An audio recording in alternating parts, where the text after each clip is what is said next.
Dragons have been a part of folklore for thousands of years, showing up in too many fantasy stories to count. They are incredibly fascinating creatures, and I think Avatar: The Last Airbender handled dragons in their universe better than most other stories. They make the dragons have a real purpose in the world. They aren't just there for the sake of being there.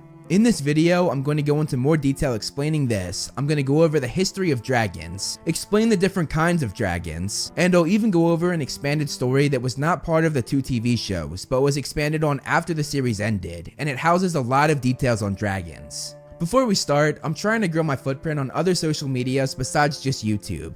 So it would be awesome if you guys could follow me on Instagram and Twitter. I tweet about your favorite fandoms like Harry Potter, Avatar, Star Wars, superheroes, Hunger Games, Percy Jackson, and so much more. And on Instagram, you can see behind the scenes movie flame stuff, and just some of my personal life, like my dog Loki, who I think is the cutest dog in the world, and just some other fun posts on both platforms. Links to all of my social media as well as my Patreon are linked down below for easy access. If you want, give me a follow. If not, that's totally fine. So now, let's get the video started.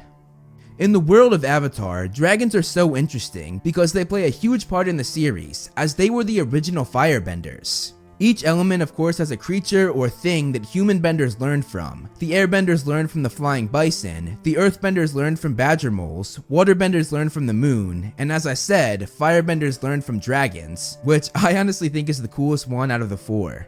The origin of this gets a little confusing when you mix Legend of Korra information with Avatar: The Last Airbender information, because in Legend of Korra, we learn that humans got their bending abilities from the lion turtles, but in Avatar, they say that they learned from the 4 creatures or things I just mentioned. So how it goes is, the humans got their abilities from the lion turtles, but they were not able to use it well. So they had it, but then they learned how to harness their ability from the 4 creatures or things. The very first Avatar, Avatar 1, or Avatar 1, you see what they did there?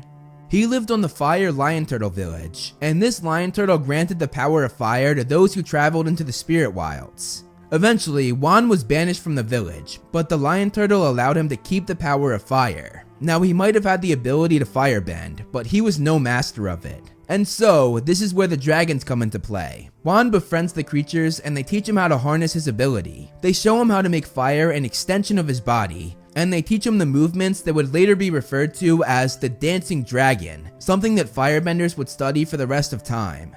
The dancing dragon was most heavily studied by the Sun Warriors, who were a civilization that predated the Fire Nation's formation by thousands of years. Their philosophy regarding firebending was pure and uncorrupted, something that is pretty much the opposite of the Fire Nation, which focuses on anger, aggression, and hate to firebend. One of the Sun Warriors' main purposes was to guard the 2 great firebending masters, Ran and Shaw, 2 dragons that hold the ultimate secrets of firebending. They had shared their wisdom with all of the Sun Warriors, as well as a few others over the years, and they did this by breathing multicolored fire that revealed all of their wisdom. Though the dragons only share the secrets of firebending with those they deem worthy. If you go before them and they do not deem you worthy, they kill you on the spot. The next time we see dragons in the Avatar timeline, it's thousands of years later. And now this brings us to the expanded story that I told you about in the intro. This story was not in either TV show, it was actually in the comics, and I don't think most people even know that this comic exists. It focuses on Aang and his friend Kuzan. Also, just a bonus fact, Kuzan, Aang's friend from the Fire Nation, was the inspiration of the name that Aang took on while blending in at the Fire Nation school years later.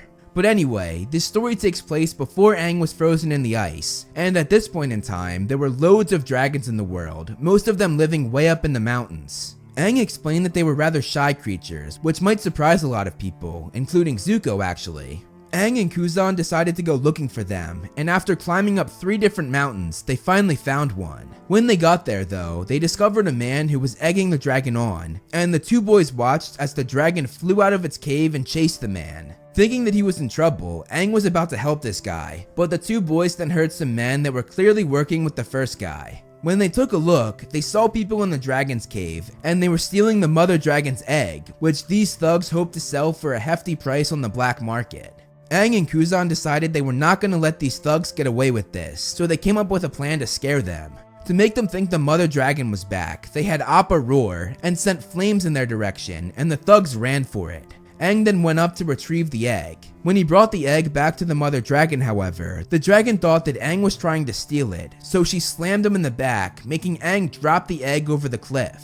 Though he was knocked down, Aang jumped up, jumped off the cliff, caught the egg, and used his airbending to cushion the fall. This made the mother dragon realize that Aang was protecting the egg, not stealing it, and the dragon licked Aang in appreciation. They returned to the cave, and Kuzan hilariously asked if the dragon could give them a ride as a reward, but the dragon angrily shot fire out of her nose, and Aang knew it was time to leave.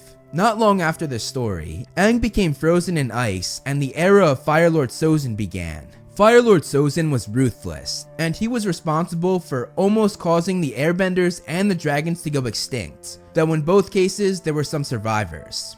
While Fire Lord, Sozin started a tradition throughout the Fire Nation where they would hunt dragons, and it was dubbed the ultimate sport. Anyone who managed to slay a dragon earned the honorary title of Dragon, and their talents as firebenders would become legendary. Near the end of the 100-Year War, this sport had taken a toll on the dragon population, and eventually, dragons were thought to be extinct, and the man who supposedly killed the final dragon was Iroh. However, Iroh had actually lied to the world, and this was his way of protecting the final two dragons, Ran and Shaw, who, as I said, were the dragons who lived with the Sun Warriors. Iroh had gone to the Sun Warrior civilization, and Ran and Shaw deemed him worthy, meaning they showed him the ultimate secrets to firebending.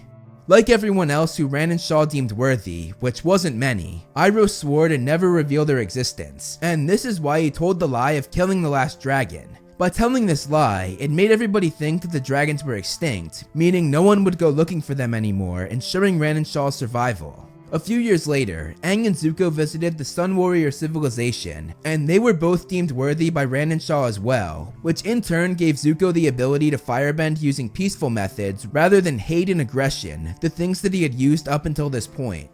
We've seen a total of 7 dragons when looking at all Avatar content, meaning Avatar The Last Airbender, Legend of Korra, and the comics.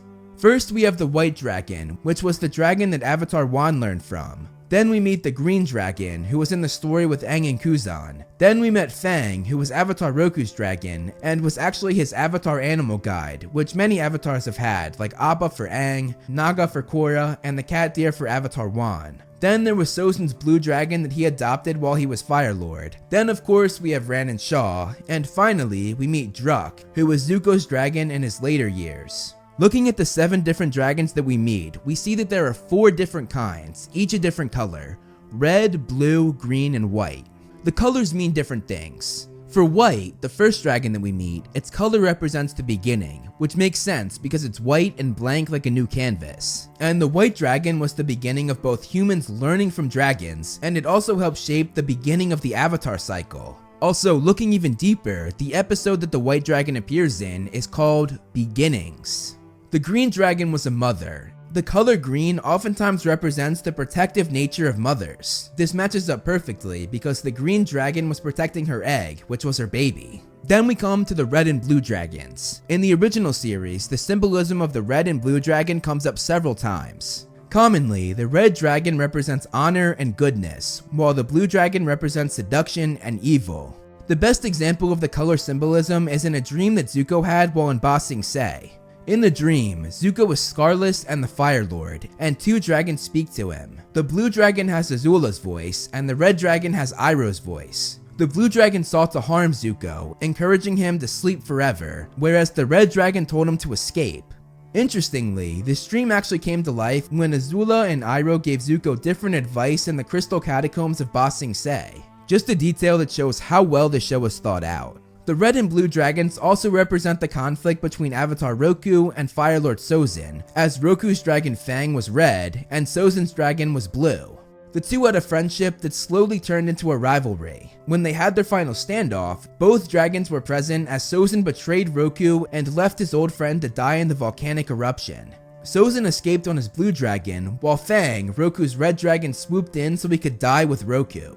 Even when looking at Ran and Shaw, one is red and one is blue, as they sort of represent yin and yang, 2 opposites that ultimately complement each other. When Aang and Zuko confronted them, the red one paired with Zuko and the blue one paired with Aang as they did the dancing dragon. But then, when they faced their final judgment, they switched, the red dragon facing Aang and the blue dragon facing Zuko, showing that they were balanced as both dragons faced both benders. The dragons in Avatar hold a lot of interesting lore, and I love that they play such a big part in the actual series, as they were the original firebenders. It's also cool how they hold so much symbolism, and it just goes to show how much thought the creators put into each and every detail of this expanded universe.